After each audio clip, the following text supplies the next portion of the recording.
성우경만 한번 해볼까요? 성우경 십자가 긋는 거 시작하겠습니다. 성부와 성자와 성령의 이름으로 아멘. 네, 여러분들 지옥 가보셨어요? 지옥 안 가보셨지만 지옥이라는 건 아시죠? 지옥이 어떤 곳이죠? 네, 생지옥 같다 하는 표현도 하잖아요, 그죠? 성당은 천국이라고 생각하세요? 네, 안 물어볼게요. 예수님께서도 성경에서 지옥 얘기를 좀 많이 하신 편이에요. 지옥. 그분이 기쁜 소식을 전했는데도 지옥 얘기를 좀 하셨는데, 특히 마르코복음 9장 42절 48절 보면 지옥에서 어떤 얘기냐면 죄를 짓는 그런 사람들에게 눈이 죄를 짓는 것보다 눈을 빼버리라는 표현도 나오고 그런 거 나오는데, 그렇게 죄를 짓는 사람들을 지옥에서 파먹는 구더기가 있다고 그랬어요. 그런 구더기는 죽지도 않는데, 그리고 불도 꺼지지 않는데요.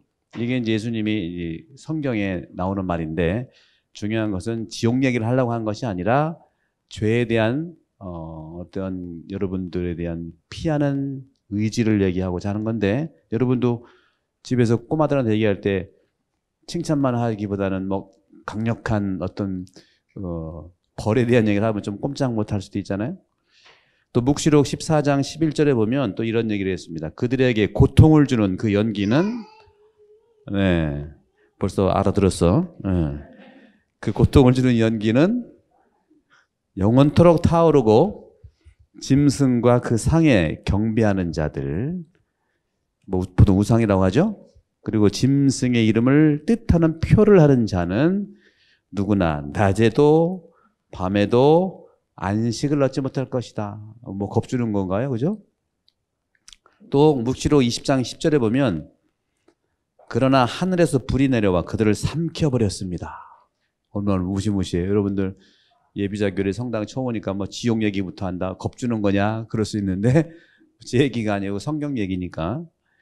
그들을 속이던 악마는 불과 유황 못에 던져졌는데 그 짐승과 거짓 예언자가 이미 들어가 있는 그곳입니다. 그들은 영원 무궁토록 밤낮으로 고통을 받을 것입니다. 어마무시하죠? 특히 이제 우리 천주교 11월 달을 죽음을 많이 생각하는 달이고, 또 한국은 그렇지만 여기는 좀 다르잖아요. 여기는 죽음보다도 여름을 생각하는 시작이 이제 11월 달인데, 종말에 대한 얘기를 상당히 많이 듣습니다. 11월 달 여러분 성경도 이제 쭉 보시면 종말이다, 종말이다. 여러분들은 처음 오셨는데 종말에 대한 말씀을 드리는데, 이 종말에 대한 성경의 가르침을 어떻게 이해할까? 결론부터 말하자면 종말 가르침의 대부분은요, 지옥 이야기든 유황불이든 뭐 구더기가 뭐 이런 표현들, 죽지도 않는 이런 표현들은 상징적이에요. 상징적. 비유라는 말씀을 꼭 전드리고 싶습니다. 사실적인 표현이 아니고 상징이고 비유예요. 그걸 분명히 놓치지 말으셔야 돼요. 이거를 놓치면은 사이비들이 겁을 주는 데 써먹는다. 그런 점에서 성경에 나오는 천국들의 이미지는 또 어떻게 나오냐, 하프라든가 또 면류관을 쓴다든가 또 금이라는 이런 표현들을 쓰는데, 이것도 전부 다 상징적으로 사용된 거예요. 여러분들 이미 그런 상징을 살고 있죠. 지옥을 유황불이나 구더기로 이렇게 표현하는 이런 내용들은 이승, 우리가 사는 이 세상에서 사는 것처럼 실제 하는 것이 아닙니다. 절대로 실제 하는 게 아닙니다. 그만큼 뭐예요? 고통스럽다는 상징의 표현이에요. 고통. 그래서 우리가 이런 상징의 언어를 잘 알아들어야 되는데, 여러분 우리 공간은 3차원으로 살고 있어요. 여기가, 그죠? 시간, 공간 3차원으로 살고 있는데, 이 3차원으로 살고 있는 우리 인간이 어떻게 4차원의 세상을 짐작하고 표현할 수 있겠냐는 거죠. 그래서 방식을 4차원으로 이해하기는 한계를 가지고 있기 때문에 대부분이 신약 성경의 이해는요, 상징적인 그런 이해로 알아들어야 돼. 오늘 복음도 이제 여러분 이따가 10시 반미사 때 하시겠지만, 결혼하는 거에 대해 나와요. 이제 그 이스라엘 구약에서는 부인하고 살다가 남편이 죽으면요, 또 동생이 또 같이 모시고 살아. 또 그 동생 들으면 또 그 동생이 또 모시고 살아. 그러니까 한 여인의 여러 남편이 있는데 다 형제들인데, 그렇죠? 여러분들 이슬람교에서는 일부 다처제인 거 아시죠? 이슬람이 아니라 모르시나? 일부 다처제예요. 그러니까 어떤 분이 그래, 야 좋겠다. 근데 그분들은 뭐라고 하냐면, 살아보라고. 좋을 때는 좋겠지만 안 좋을 때는 한 번의 고통이 7번으로 고통을 될 수도 있고. 근데 이거는 문화를 이해하지 못하면 우리 이거 내식으로 이해할 수밖에 없어요. 이슬람은요, 가장 기본이 자율적인 거예요. 자율적인. 우리가 이해 못하죠. 이렇게 우리가 살고 있는 종교의 문화도 이해하기가 쉽지 않은데, 어떻게 이 세상에 사는 사람이 처세상을 이해할 거냐는, 그걸 다 상징으로 표현한 겁니다, 여러분. 그런 점에서 3차원의 공간과 시간에 한정된 우리 인간이 4차원의 세계를 이해할 수가 없는 거예요. 그래서 오늘 복음도 누가 진짜 부인이냐, 아니 누가 진짜 남편이냐, 형하고 살다가 동생하고 살다가 또 동생하고 살다가 부인은 혼자인데 남편이 여러 명이야. 그러니까 사두가이라고 하는 이제 그 예수님 시대 때의 그 파당들이 있었어요. 분파들이 있었어요. 바리사이, 사두가이, 열혈당원, 또 그 SNF파 이렇게 해가지고 다 이제 우리도 그 정치에서도 이제 좌파, 우파, 중도파, 녹색당, 무슨 당 다 있잖아요. 그런 건 자기 가치를 가지고 구원관을 이루고 있는 것이 예수 시대의 그런 분파들이에요. 그 중에 사두가이는 부활이 없다고 주장했던 사람들이 부활이 없다는 주장.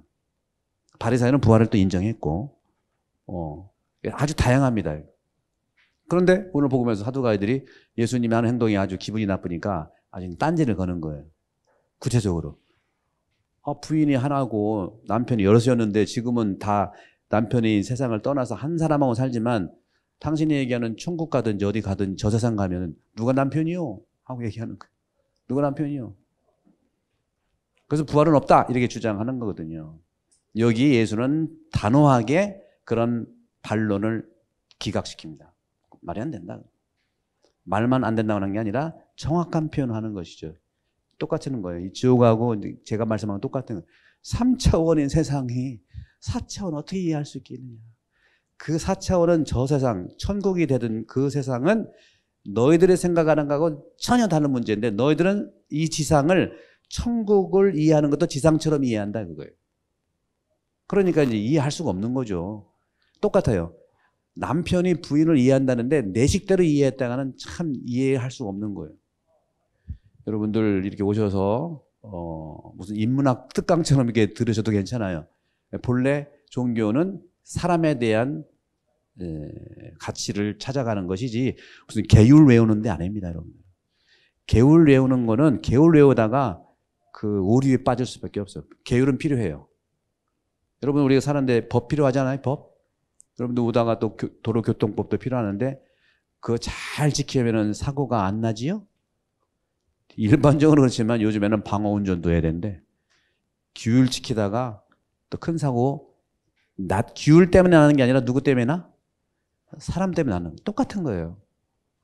그런 점에서 여러분들 이렇게 이해의 폭을 좀 다시 말씀드리면 이렇게 3차원 공간을 살아가는 우리 인간이 4차원 세상을 짐작하고 표현하는 방식은 한계를 가질 수밖에 없어요.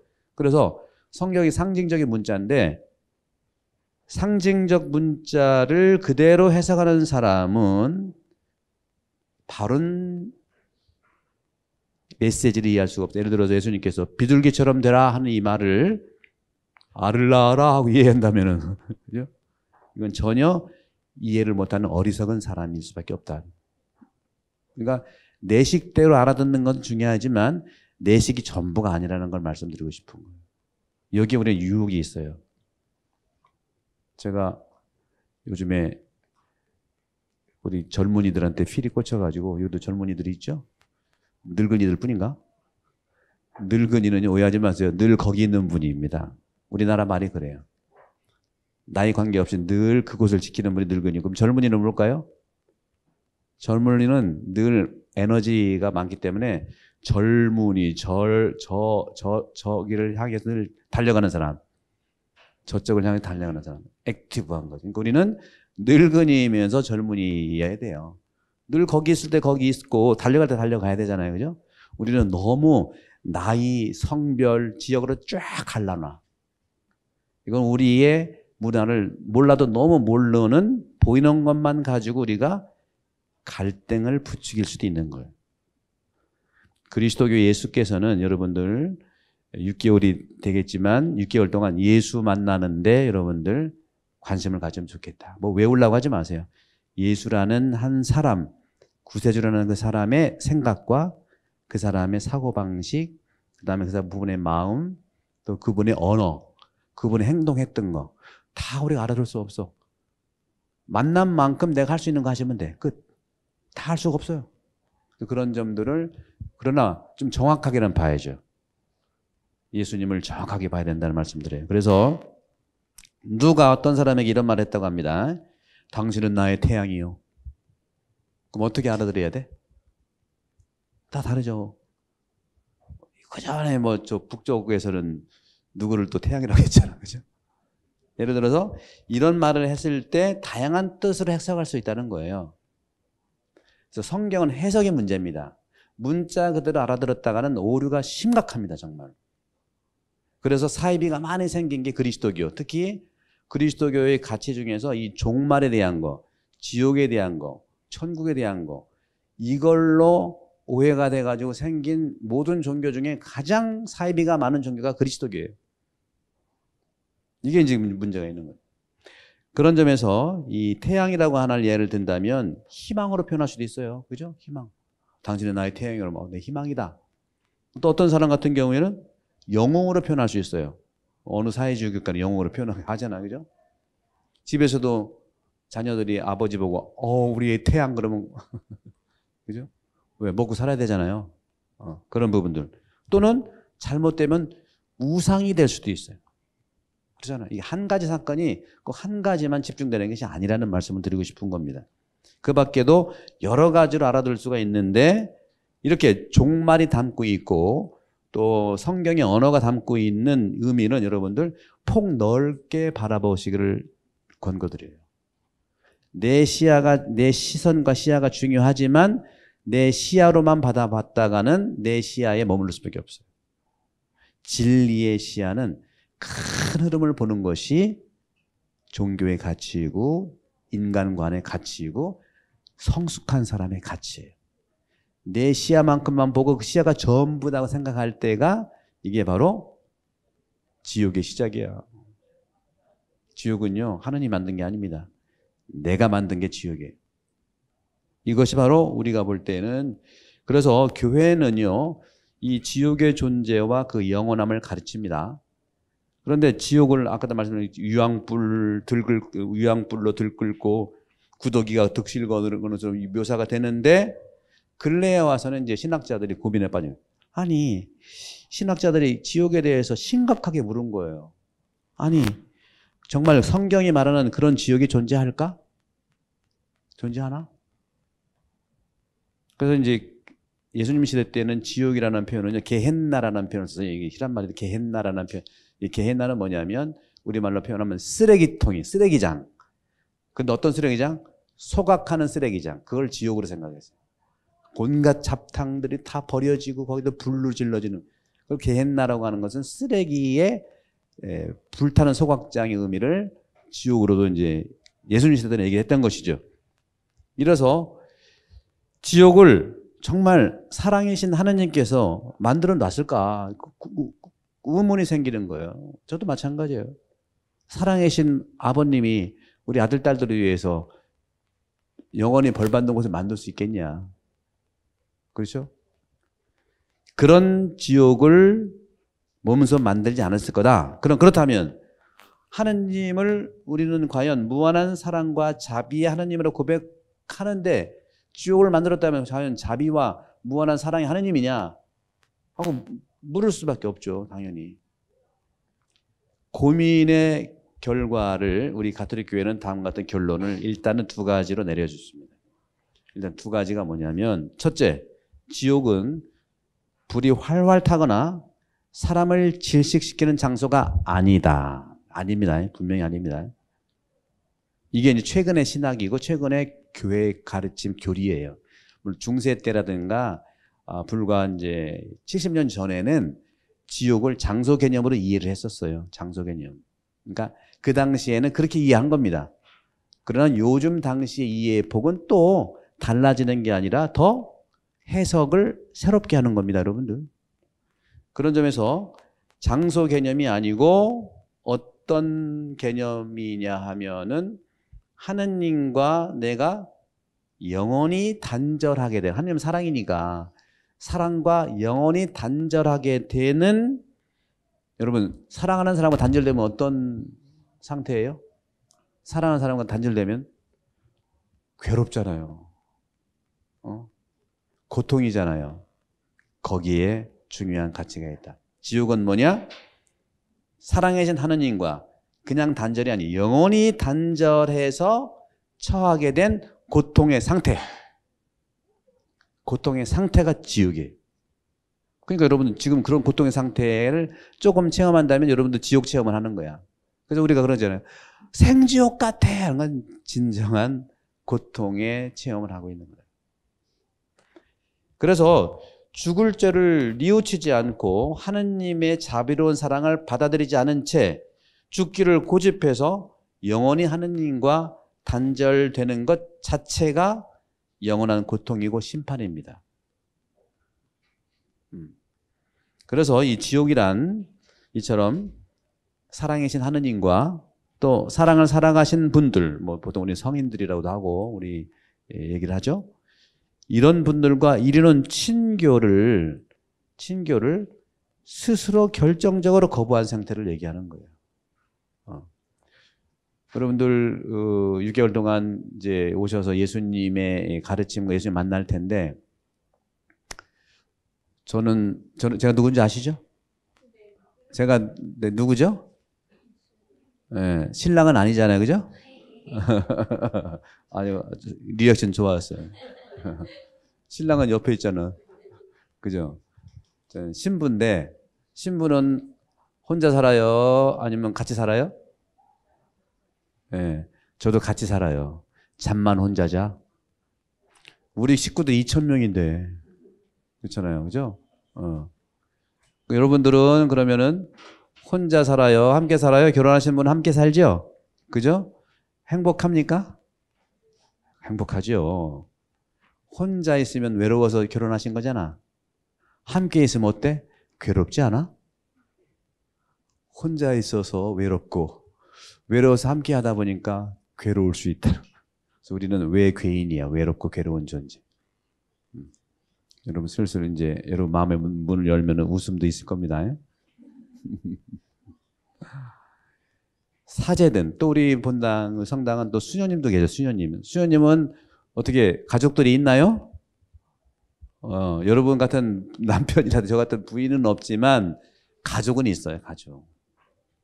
따라서 성당 하면은 사제, 수도자, 또 우리 교우 이렇게 크게 세 부류로 이렇게 나뉠 수가 있는데, 보통은 여러분 겉으로 보시기에는 뭐 사제나 수도자는 혼인을 하지 않고 살고, 또 여러분들 혼인을 하고 살잖아요. 그렇지만 다 사랑을 중심에 두고 삽니다, 여러분. 사랑을 중심에 두고 살아요. 그럼 그 사랑이라고 하는 가장 기본적 하느님의 사랑이라는 것이 이제 우리가 그 계란으로 보면은 노른자인데, 노른자적인 사랑의 가치가 뭐냐는 거죠. 저도 사랑으로 살고 수녀님도 사랑으로 살고 여러분도 사랑으로 살아요. 그 사랑의 중심에 있는 노른자 같은 사랑이 뭐냐면 혼인적인 사랑입니다. 혼인한 사랑이에요. 결혼한 그 사랑이에요.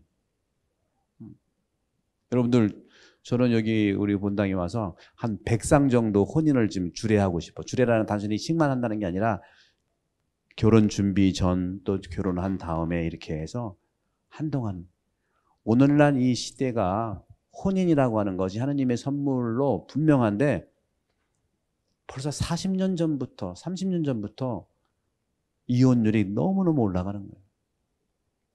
어떻게 보면 결혼은 정말 사랑해서 했는데 이혼이 너무나 많은 거예요. 저도 와서 보니까 특히 젊은이들이 결혼한 지 뭐 3개월 만에 헤어질 수도 있고 한 달 만에 이혼하기도 하고 너무 안타까운 거고 왜 그럴까 고민을 해봤어요. 고민해보니까 뭐예요? 제가 볼 때는 그분들 사랑을 안 해서가 아니라 준비를 더 했어야 되겠다는 걸 많이 느낍니다. 준비를 했어야 되겠다.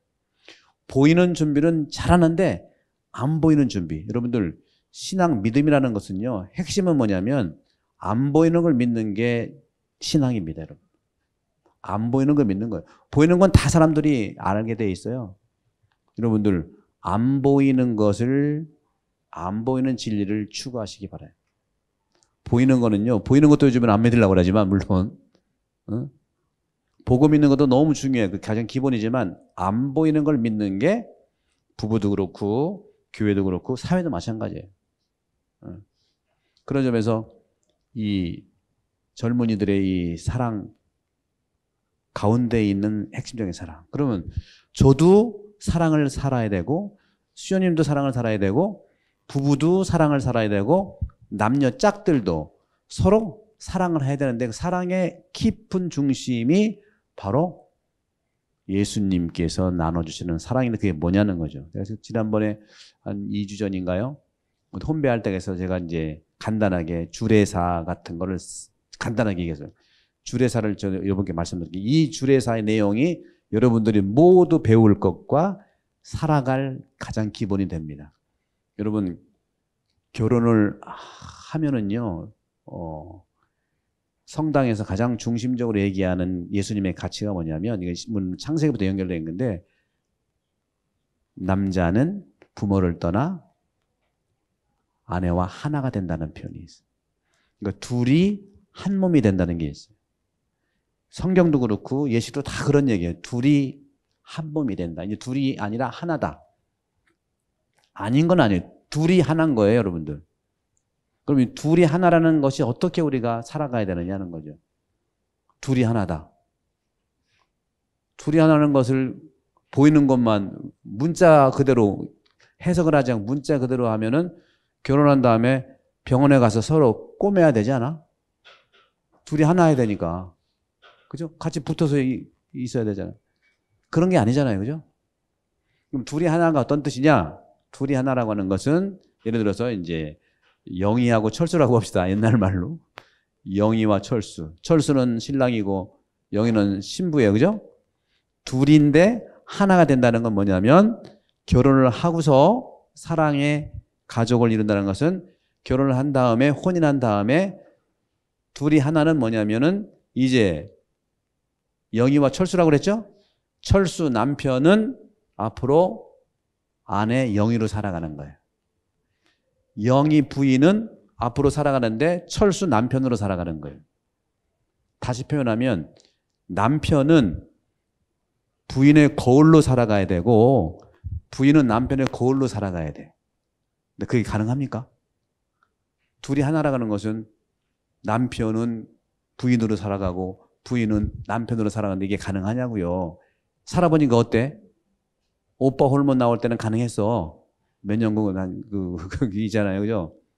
근데 살다 보면 현실적으로 영희는 철수를 자꾸 영희로 만들려고 하고 철수는 영희를 철수로 만들려고 그래요.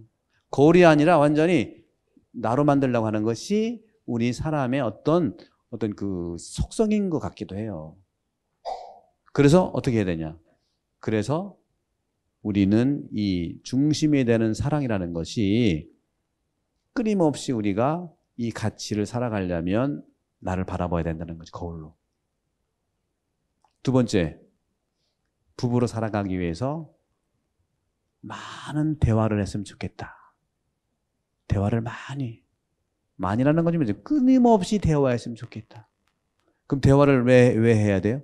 대화를 왜 해야 되죠? 아까 웃으셨잖아. 대화를 왜 해야 될까요?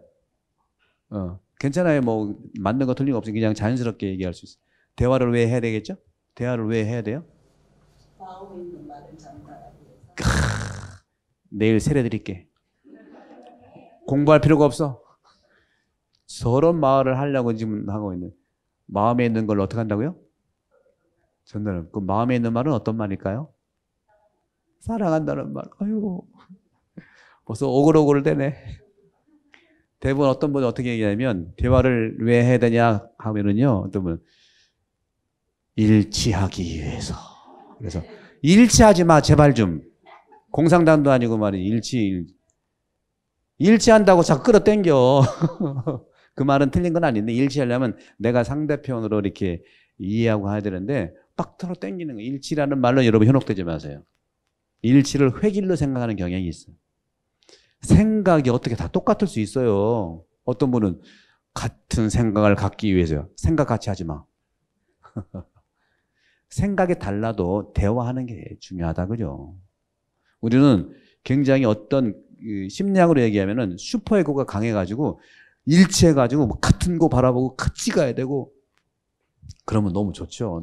그 목표지만 그렇게 되기가 그냥 되는 게 아니고, 응? 우리가 노력하고 훈련하고 그래야 된다는 말씀이에요. 제가 왜 젊은이들 결혼에 이렇게 많이 천착하냐면, 그렇게 한 달 만에 결혼하고 헤어지고 뭐 1년 만에 헤어지는 사람들 가만히 다 그런 건 아닌데 보니까 스펙은 너무너무 좋아. 뭐 어떤 분은 뭐 의사하고 어떤 분은 뭐 간호사하고 어떤 분은 전문직이야. 뭐 변호사하고 회계사인데 한 달 만에 뭐 2달 만에 또 1년 만에 헤어지는 거라고. 근데 저는 그런 분들을 판단하고 싶지 않은 게 뭐냐면 왜 그럴까 고민해 봤더니 자기 직업에 대해서 자기 눈에 보이는 거에 대해서는 그렇게 공부하고 인턴십하고 또 경험하고 그렇게 보이는 거에 대해서는 열심히 하는데 남편과 부부가 평생 살아가는 사람에 대해서는 10분의 1도 우리가 공부를 했냐 이거죠. 준비했냐는 것이죠. 보이는 것만 준비하다 보니까 집을 어떻게 장만하고 어떻게 하고 보이는 거 같이 해가지고 이렇게 하고 안 보이는 마음에 대한 것들 이것들을 꾸준히 봐야 돼. 그렇기 위해 대화를 해야 되는데요. 대화를 왜 하느냐면요. 아주 간단합니다. 상대방을 깊이 이해하려고 더도 아니에요. 깊이 더 이해하려고 하는 거예요. 그냥 상대방을 알아가려고 하는 거예요. 근데 우리는 문제가 뭐냐? 상대방은 내가 다 안다 생각할 때부터 내 마음대로 하기 시작해. 우리는 끊임없이 모른다는 생각으로 상대방을 이해를 해야 된다는 거죠. 신앙도 마찬가지예요. 공동체도 마찬가지예요. 다 안다고 생각할 때부터 내 마음대로 조정해, 이제 조정. 여러분들 자녀들 다 알아요? 몰라요, 여러분들? 일부는 알겠지. 그래서 대화를 왜 해야 되느냐? 끊임없이 상대방을 알아가기 위해서 대화를 한다는 거. 근데 대화도 또 차츰차츰 말씀을 드리도록 할게요. 다음에 세 번째. 그러면 결혼이라는 게 뭐냐? 혼인이라는 게 뭐냐? 혼인이라고 하는 것은 단순히 로맨스만은 아니지요. 그죠? 해보니까 다르잖아. 그죠? 어떻게 해야 돼? 책임과 의무가 분명히 따라요. 직장도 다녀야 되고, 또 밥도 준비도 해야 되고, 여러 가지 학교도 보내고, 또 사랑의 결과로 자녀가 태어나면 또 뒷바라지 해야 되고, 너무너무 할 일, 책임과 의무가 많은 건 사실이에요. 하지만 더 중요한 게 있어요. 어떤 거? 재미나게 사세요. 그냥 재미나게 사세요. 펀. 재미나면은요 책임과 의무도 좀 약간은 가벼워질 수 있지 않겠냐. 책임과 의무를 너무 생각하다가 재미가 없어지게 되니까 대화도 끊어지고 거울은 뭐예요? 지적질하기 시작하고 이제 상대방이 뜰을 땡기고 시작할 때는요 결혼할 때는 당신 없이 못 살아 하다가 잊으면 너 때문에 죽겠다 뭐 이러고 그렇죠? 그래서 이것은 사랑이 변한 게 아니라 내가 상대방에 대한 그 이해를 점점 해 나가야 된다는 차원을 말씀드리는 겁니다. 종교는 그런 겁니다, 여러분들. 종교 지극히 상식적이지 않을 때 사이비가 될 수도 있다는 말씀 드리고 싶어요. 그런 부분들을 여러분 보시면서 이 지옥에 대한 이런 얘기를 시작부터 지옥 얘기 말씀드리는 것은 그렇게 오해하지 말자는 말씀을 드리고 싶어요. 다 상징이 언어고 그래서 이 고통이라고 하는 것들 그런 점에서 하느님과의 단절은 결국은 내가 하는 부분이 많아요. 하느님 바빠도 단절할 시간이 없어. 내가 단절시키는 경향이 많다. 따라서 그런 점들에 있어서 이런 친교, 사랑의 관계에서 스스로 거부한 상태이기 때문에 이 고통을 이미 이 세상에서 죽도록 사랑하는 사람과 헤어져야 할 때 맛보는 것이 지옥이에요. 여러분들 이혼이 그게 쉬운 게 아니잖아요. 그게 얼마나 지옥 체험을 많이 했냐는 거예요. 그래서 저는 지옥 체험을 하지 않도록 젊은이들에게 정말 백상의 결혼을 하기 전, 하기 후에 정말 한 사람 한 사람을 소중하게 사람에 대한 것을 나눠주고 싶은 거예요. 여러분들 여기 오서 사시면서 여러 가지 문제들이 생기잖아요. 법적인 문제, 또 무슨 뭐 파이낸셜 문제, 여러 문제 생기면 누구 찾아가요? 전문가 찾아가요. 변호사 찾아가든지, 몸이 문제면 의사 찾아가든지. 마음의 문제 생기면 누구 찾아가야 돼? 옛날에는 우리도 학생 때 막 술이 남친 여친 해가지고 막 서로 좋아주고, 근데 문제가 연애 박사한테 찾아가. 연애 박사한테. 연애 문제는 연애 박사한테 찾아가. 그러면 어떻게 돼? 다 파토나. 왜? 연애 박사는 잘 안 알려주거든. 그리고 몰라 뭐 어떻게 하는지. 자기 경험만 있기 때문에. 그래서 찾아가는 건 괜찮아요. 위로를 받았으면 좋은데 그거는 그 사람의 경우고, 그 사람도 그 전문가가 아니에요. 제가 말씀 전문가 오해하지 마세요. 수많은 경험과 그 분야에 종사한 사람을 얘기한다는 거죠. 마음의 문제, 신앙의 문제, 여러분들 우리 교우들의 위로를 받으면서 몸이 아프면 의사한테 가듯이, 그렇죠? 또 법적인 문제가 있으면은 변호사한테 가든지, 마음의 문제 있으면 뭐 심리 상담가한테 가든지, 이런 영혼의 문제, 또 이런 불편한 어떤 생각의 문제, 성당 오세요. 그럼 돼요. 그러면 시간 내서 같이 얘기하다 보면 됩니다. 그래서 그런 점들을 말씀드리고, 그럼 지옥에 대해서 또 마무리해보면, 두 번째는, 첫 번째는 지옥은 뭐라고 그랬죠? 장소 개념이 아니고 마음의 상태라고 그랬죠? 고통스러운 그 상태. 두 번째, 이 지옥의 고통이라는 것은 아까도 말씀드린 하느님이 만들어 놓은 것이 아닙니다. 하느님이 만들어 놓은 것이 아니라 인간 스스로 떨어져 나감으로써 초래한 고통이라는 거죠. 물론 그 고통이 내가 만들었다기보다는 이 사회가 만든 사회악이 있어요. 사회적 고통이 있습니다. 그거를 우리 종교라든가 정치는 해결을 해야 됩니다. 인간 스스로가 할 수 없는 부분이 많아요. 그런 것들은 또 차츰 말씀드리도록 하고, 이것은 사회윤리라든가 사회의 어떤 규범들이 있어요. 그래서 어떻게 보면 인간들의 모든 것은 아니지만 잘못된 인간들의 선택의 결과라는 것이 바로 고통이라는 것이죠. 이렇게 볼 때 지옥에 대해서 말하는 성경의 여러 가지 가르침, 단언과 이 교회가 얘기하는 지옥에 대한 가르침은 우리 자신의 어떤 운명이 있잖아요. 운명이라는 게 뭐 1시간 후의 운명이 아니라 인간 전체의 영원한 운명. 이 운명을 위해서 책임감을 갖고 내 자유, 자신의 자유를 사용하라는 호소입니다. 고통에 빠져서 넘어지지 말고 일어서서 내 자유를 찾아서 일어서라고 하는 어떤 의미에서 회개하라는 절박한 호소예요. 예수님이 말씀하신 대중적 선포의 한 가지는 회개하라는 겁니다. 회개하십시오. 세례자 요한도 똑같이 회개하라고 그랬어요. 근데 세례자 요한의 회개와 예수님의 회개가 전혀 달라요.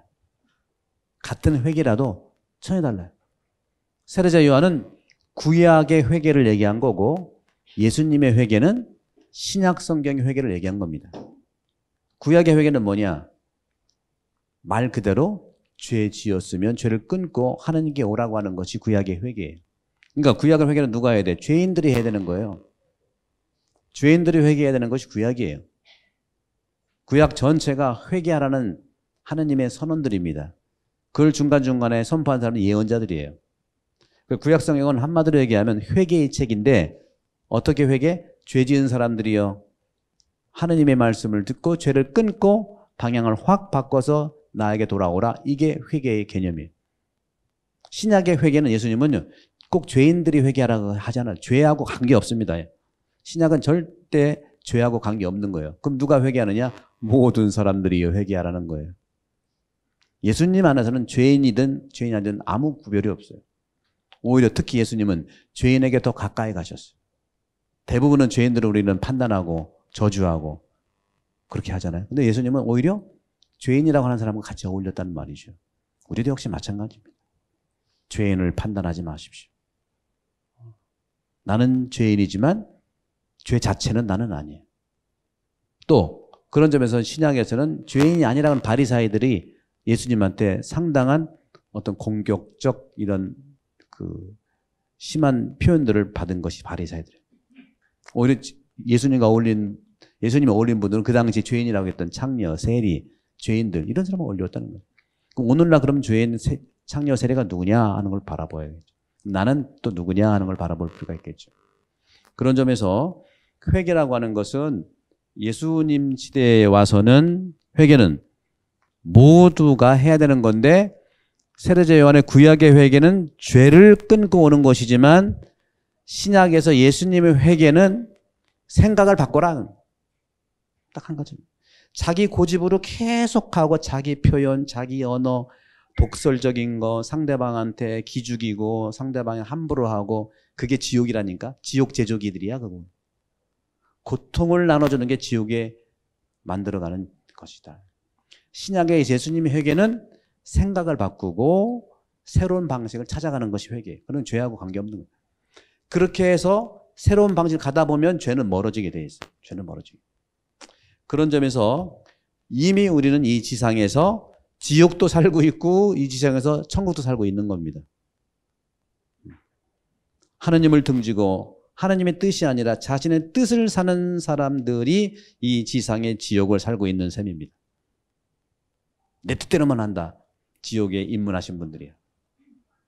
상대방 뜻을 내가 살아간다. 천국에 입문하신 분들이다.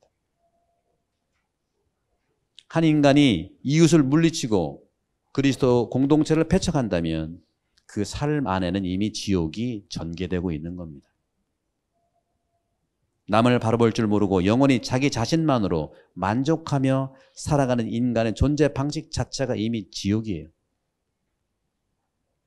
그래서 흔히 지옥의 문은 안쪽에 잠겨 있다. 바깥에 절대 열 수 없어요. 내가 열어야만 문이 열릴 수밖에 없어요. 이렇게 지옥이라는 주제는 예수님 복음 선포에서 중요한 기능을 갖고 있습니다. 그래서 지옥은 주로 회개를 촉구하시는 말씀 중에 거론돼요. 그러니까 예수님 말씀은요, 주제가 지옥이 중심 주제는 아니에요. 중심 주제가 기쁜 소식이고 천국인데 그거를 촉구하고 회개를 촉구하다 보니까 거론되는 말이라는 것이죠. 중심 주제는 아닙니다. 그러나 상당히 중요한 표현이라. 이렇게 예수님은 이 이야기에서 인간은 구원될 수도 있고 버림받을 수 있다는 것을 분명히 제시합니다. 여러 히브리서 9장 27절, 마태오 22장 13절, 25장 26절, 30절 뭐 여러 가지. 하느님의 주도권, 내 주도권이 아니라 하느님의 주도권에 나를 전적으로 맡기라는 엄중한 촉구예요. 그렇기 때문에 내가 나를 어느 정도 이렇게 알아갈 필요가 있어요. 나를 모르는 분들이 자기 주장을 심하게 하거든요. 여러분들이 생각하시기에 자기 자신에 대해서 1%에서 100%까지 본다면 어느 정도 몇 %는 나를 알고 있다고 생각하세요? 몇 % 정도? 1%에서 100%인데 몇 % 정도? 네? 5%? 와, 천국이 자매님 안에 있습니다. 근데 너무 모르네. 근데 모르는 걸 잘 아시는 것 같아. 또 누구 몇 %인 것 같아요? 혹시 이거는 뭐 재미있게 얘기할 수도 있고 얼마 이건 괜찮아요. 이거는 뭐 여러분 몇 % 알고 있는 것 같아요? 80%? 오, 그럼 연세가 80이세요?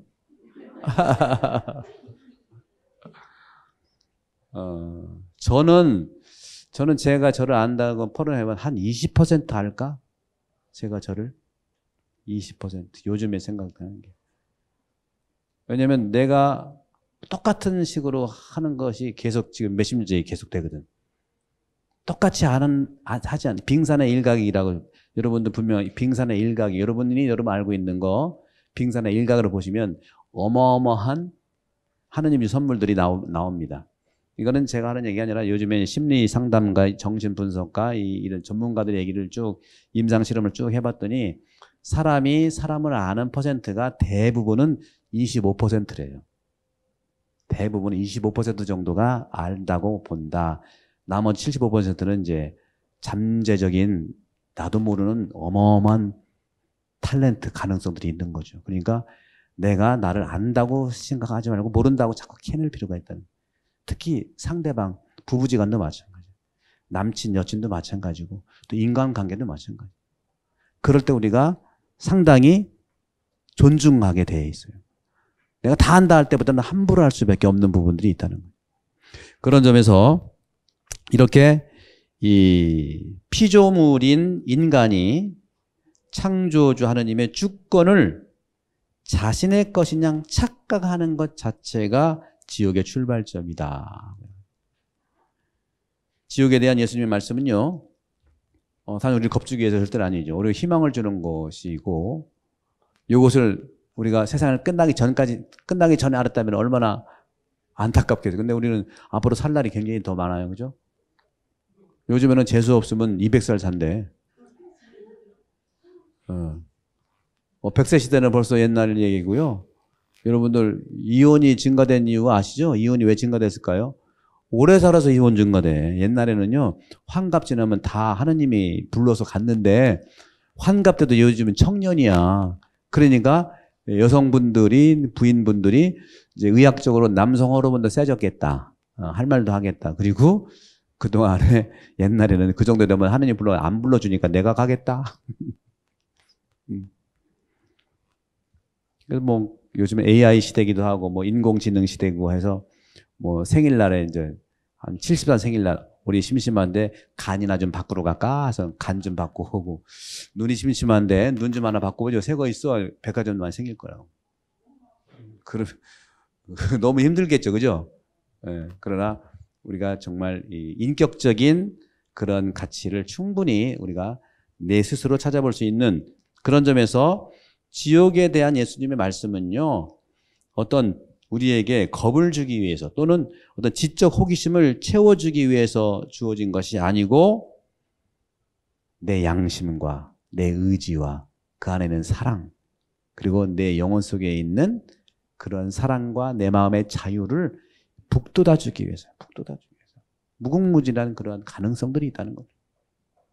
그래서 이런 어마어마한 가능성이 있다는 사실을 확인시켜 줌으로써 우리를, 회개는 별거 아니죠. 새롭게 한 발 한 발 나가기 위해서요. 회개를 여러분들 부담스러워 생각하지 마세요.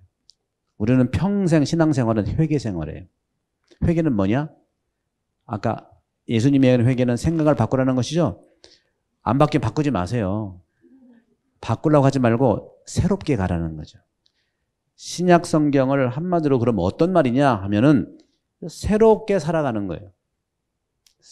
옛날 방식을 존중하지만 새롭게 할 수 있는 새로운 방식, 새로운 시선, 새로운 생각, 새로운 마음,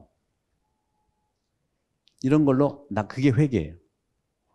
구약의 회개도 분명히 해야 됩니다. 근데 대부분 성당 찾아오시는 분들은요, 그 죄진 게 많이 없어요. 어떤 거? 여러분 사람을 돌아가시게 했어요. 무슨 뭐 10계명 있잖아요. 10계명이 가장 지키기가 어떻게 보면은 쉬운 계명들이 많아요, 요즘에는. 그죠? 10계명 중에 가장 지키기 어려운 게 뭔지 아시죠? 가장 지키기 어려운 것이 뭐냐면 사람을 죽이지 말라요. 아니, 지키기 어려운 게 아니라 사람을 지키기 쉬운 거. 사람을 죽인 적이 없잖아요. 가장 지키기 어려운 계명이 뭔지 아시죠? 주의를 거룩히 지내라. 주의를 빠지지 말았는데 수시로 빠져. 그래서 우리는 이렇게 예수님의 지옥에 관한 말씀은 원래 의도를 다 파악할 필요가 있다는 말씀을 좀 드리면서 시작하면서 제가 이제 천국에 대한 그런 표현들을 지옥과 관련해서 말씀드렸는데, 여러분들 가톨릭 신앙 진리를 배우러 이렇게 오셨어요. 그래서 지난번에 성호경을 했는데 오른손을 한번 잠깐 들어보실까요? 이렇게 드시고 모든 기도의 시작과 마침이 이렇게 하는 거죠. 왼손은 손가락을 모아 가슴에 대시고 오른손은 모아서 이마에 대시고 성부와 가슴에 댄 성자와 성령의 이름으로 아멘 이렇게 하는 겁니다. 이것만 정석껏 해도 천국 가. 다시 한번 해볼까요? 성부와 성자와 성령의 이름으로 아멘 합니다. 근데 보통 이제 성부와 그러니까 머리로 이해를 하자는 거. 머리로 하느님 우리 같이 머리로 이해하자. 그다음에 이거는 뭐겠어요? 네. 가슴에 좀 새기자. 네. 여기하고 여기가 너무 멀 수 있어요. 여기는 굉장히 빠른데 여기는 무디요.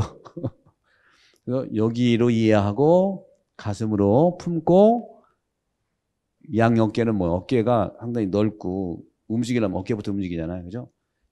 성령의 이름으로 아멘. 그러니까 아멘은 뜻대로 이루어달라는 기도거든요.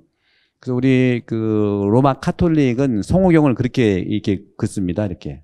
그런데 동방 카톨릭이라든가 동방교회는요, 어떻게 긋냐면 성부와 성자와 성령의 이름으로 아멘. 그러니까 우리가 왼쪽 오른쪽인데 그쪽은 오른쪽 왼쪽을 거요. 그렇게 그는 이유는 우리 카톨릭은 어떤 경향이 있냐면 하느님의 뜻을 내가 살아간다는 그런 진취적이고 능동적인 경향이 있어요. 능동적입니다. 그런 점 능동적. 근데 동방교회는요. 성부와 성자와 성령의 이름으로 하는 이 기도 성호경은 하느님이 그어주는 걸 흉내내는 거예요. 하느님이 이렇게 그어주면은 그죠? 하느님이 그어주면 이렇게 그어질 거 아닙니까? 그래서 우리는 내가 하느님의 뜻을 따라서 내가 행동하겠다 하는 기도고 동방교회 사는 것은 하느님 당신이 다 해주시오. 그쪽 교회는 그냥 수동적인 경향이에요. 수동성 영성이고 우리는 능동적 영성이 있어요. 그러면 어떻게 합니까? 수동할 때는 수동하고 능동은 능동해야겠죠. 우리가 폐가 2개 있는 것처럼 마찬가지. 중요한 장기는요, 다 우리는 2개씩이에요. 중요한 건. 너무 중요한 2개. 2개 있는 게 어떤 거죠? 눈이 2개예요. 하나 잘못 보면 하나로 제대로 보자는 거고. 코도 2개고. 듣는 것도 잘못 들으면 2개 다 들으라는 거죠. 입은 몇 개요? 하나죠. 잘 먹어야 되죠? 또 폐가 몇 개예요? 폐 2개잖아요. 신장도 2개죠. 그죠? 양쪽 다리도 2개예요. 그죠? 팔도 2개예요. 손가락은 몇 개? 10개. 그죠? 2개씩 이렇게 우리가 주시는 거는 그 의미가 있다는 말씀 드리고, 그런 점에서 우리가 이제 성호경이라는 것은 가톨릭 신앙의 표시입니다. 표시. 이것은 성호경은 바로 예수님이 돌아가시고 공동체가 형성되면서 박해 시대부터 성호경을 걷어요. 이렇게. 근데 2세기 때부터 천주교 신자인 것을 드러내지 않기 위해서 이마에다만 살짝 걷어요. 이렇게 십자가를 이렇게. 이마, 그때는 박해 시대니까 드러내놓고 갈 수가 없으니까 이렇게 긋기 시작했거든요. 그것이 이제 천주교 신자의 표시가 됐어요. 그러니까 여러분들 이 성호경은 기도할 때 그리고 식사 전 모든 기도와 마침이 성호경이에요. 그리고 우리 로마라든가 이런 여기는 모르겠는데 로마에서 좀 살 때 운전하고 가다가 이제 성당이라든가 성모상이 있으면은 운전하다가 성호경을 거요. 이렇게. 그러니까 생활화될 수 있는 거예요. 성호경을 구면서 여러분들 성부와 성자와 성령의 이름으로 아멘 하는 거죠. 우리 천주교 신앙은 하느님과 아들 예수 그리스도와 또 그 2분의 사랑인 성령, 그 이름으로 살아간다는 기도입니다. 그래서 6개월 동안 우리가 하는 이 교리 공부도 하느님에 대해서, 예수님에 대해서, 성령에 대해서, 그리고 하느님, 예수님, 성령을 살아가는 교회에 대해서.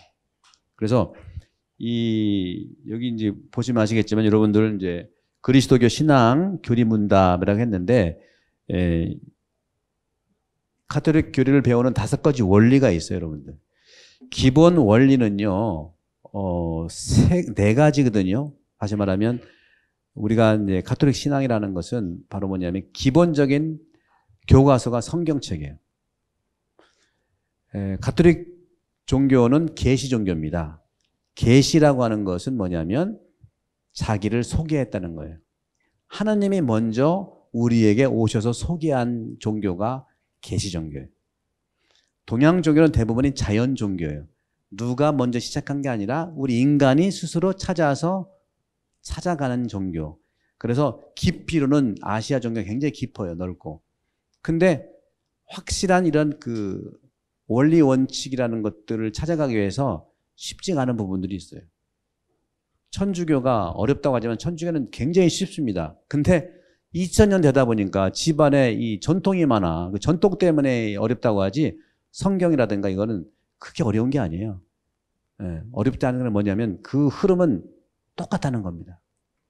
그래서 천주교의 기존에 변하지 않는 가톨릭 교리의 구성은 첫째가 믿음에 대한 거고요. 두 번째는 믿음에 대한 축복을 받는 성사. 그리고 세 번째는 믿음과 축복을 통해서 살아가는 계명. 그리고 이걸 잘 돌아가게 하는 기도. 이게 네 부분으로 남겨 있어요. 그걸 할 건데 여러분들이 이번에 저랑 같이 하는 교리는 또 다른 버전이에요. 뭐냐면 요 원리, 5가지 원리로 여러분과 함께 가겠는데 5가지 원리는 뭐냐면 여러분 신망의 믿음, 희망, 사랑은 들어보셨죠? 뭐 노래도 있잖아요. 믿음과 희망과 사랑 중에 그 중에 제일은 뭐라 그래? 사랑이에요. 뭐 사랑의 소원가 이런 말도 있잖아요. 믿음, 희망, 사랑. 오늘은 믿음, 소망, 사랑. 그래서 소망교회도 있고 뭐 이러잖아요. 믿음, 희망, 사랑이 바로 그리스도교의 가장 핵심이 되는 덕목이고 믿음에 대한 내용이에요. 그래서 믿음, 희망, 사랑을 중심으로 해서 쭉 나갈 거고요. 그래서 이것이 한 가지, 한 세트입니다. 믿음, 희망, 사랑. 그 다음에 성사. 성사는 하나님의 축복을 받는 7가지 성사가 있고요. 그 다음에 미덕과 악덕은 바로 뭐냐. 우리가 살아가는 데 있어서 여러분 기본적으로 다 아시잖아요. 미덕. 그죠? 악덕. 어떤 걸 더 살아가셔야 돼요? 미덕을 살아가셔야 돼요? 악덕을 살아가야 돼요? 우리는 상인 중에서 악덕 상인이 있잖아. 그죠? 금방 아시겠죠? 그러면 안 되잖아요. 미덕 상인들이 있어야 되니까. 그죠? 그 다음에 끝으로 이제 삶의 규범은 아까 말씀드린 우리의 계명들. 신자로서 어떻게 살아가야 되느냐 하는 그런 법규들이라고 볼 수 있겠고, 정말 기도를 통해서 이제 살아가는데, 이런 부분들을 이제 하나씩 받아서 하겠고요. 그래서 이제 다음 시간부터는, 요 부분들을 좀 망라해서 살겠는데, 오늘은, 기본적인 이런 내용, 계시를 하나만 아시고 가시면 좋겠는데, 이 계시라고 하는 것이 말씀드린 대로 하느님의 자기 소개예요. 셀프 인트로덕션. 바로 가톨릭은 하느님이 먼저 자기 자신을 소개한 종교예요. 그러니까 천주교는요, 어디 하느님 만나러 가지 마세요. 천주교는 어디 가는 종교가 아니라 하느님이 오시는 종교이기 때문에 오시는 분에게 마음만 열면 돼. 그리고 생각을 열면 돼. 그분이 내 안에 들어올 수 있거든요. 그게 계시라는 것이죠. 그래서 그게 사랑입니다. 따라서 계시는 하느님이 초대하고 배려하고 경청하는 거예요. 여러분들이 인도를 받아서 여러분 스스로 신청을 해서 오셨지만 하나님 계획 안에서는 이미 하나님이 여러분을 불러서 오신 거예요. 그래서 하나님이 여러분을 부르셨다 하고 표현, 그게 성소, 거룩하게 여러분들을 부르신 겁니다.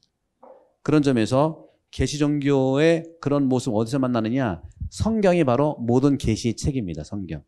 여러분들이 성경을 대하는 것이 예수님뿐만 아니라 하느님께서 우리에게 주신 계시의 책이고, 성경은 하느님을 소개한 책이에요. 하느님의 자기소개를 소개한 책이 성경입니다. 그래서 영어로 레벨레이션이라고 하는데, 레벨라시오, 라틴말로 하는데, 레벨라시오는 뭐냐면 계시라는 뜻이 레벨라시오, 레는 제거하다는 것이고, 벨라시오는 벨룸은 뭐냐면 이제 그 어떤 커튼, 천막 같은 거예요. 우리 빛이 들어오니까 이제 뭘 막잖아요. 천막 같은 거, 커튼 같은 걸 막고 있는데, 계시는 뭐냐, 막은 천막을 이렇게 제거하는 거예요. 그러면 빛이 환하게 들어오잖아요. 어두웠던 세상에 당신의 빛을 쭉 주시는, 이게 계시라는 것이죠. 그래서 바이블은 하나님께서 인간의 언어로 당신을 소개한 책이다 하는 것이죠. 그런 점에서 이 장막 커튼을 연다는 뜻의 계시가 바로 나를 소개하러 오신 하느님, 자기소개, 하느님의 자기소개, 하느님의 자기 전달, 당신을 우리에게 소개하는 것이 계신데 그 소개책이 바로 성경책인 거예요. 여러분들이 하느님이 여러분들에게 소개하러 오셨는데 하느님 만나려면 일단 성경책을 보시면 되겠습니다. 그렇게 보시고 하면 되고 또 중요한 거는 그 전승이라는 게 있어요. 전승. 여러분들이 계시의 책으로서는 두 가지인데요. 하나는 하나님이 직접 말씀하셔서 인간의 언어로 쓴 것이 성경이고 그 성경을 초대교회부터 2000년을 살아왔어요. 성경을 살아온 것이 바로 전통이에요. 여러분들 집에 보면은 가훈이 있고 족보가 있잖아요. 가훈이 성경이고 족보가 가훈을 살아간 전통이라고 하는 겁니다. 따라서 성경은 가훈이고 족보는 전승이다. 전통이다. 그래서 우리가 이제 그런 부분들의 이제 전승과 양쪽의 두 개를 가지고 있고 그것을 총망라해서 여러분들이 이 신앙생활의 시작의 어떤 교과서, 그게 뭐 그거를 제가 교리를 6개월 동안 하는 겁니다. 교리만 다 하시면 성경과 교리책을 다 여러분 알려드리는 거예요. 기본적으로 또 이것이 유튜브로 해서 찍어서 나가니까 여러분 수시로 며칠 있으면 또 올라가거든요. 수시로 보시고 또 지난번에 또 20번의 가톨릭 교회 교리를 올렸어요. 이거하고는 버전이 다르지만 결국 같은 내용인데 비교해 보시면서 20번 유튜브로 찍은 거 있거든요. 그걸 보시면은 훨씬 더 수월할 거고요. 그렇게 보시면서 나가도록 하겠습니다.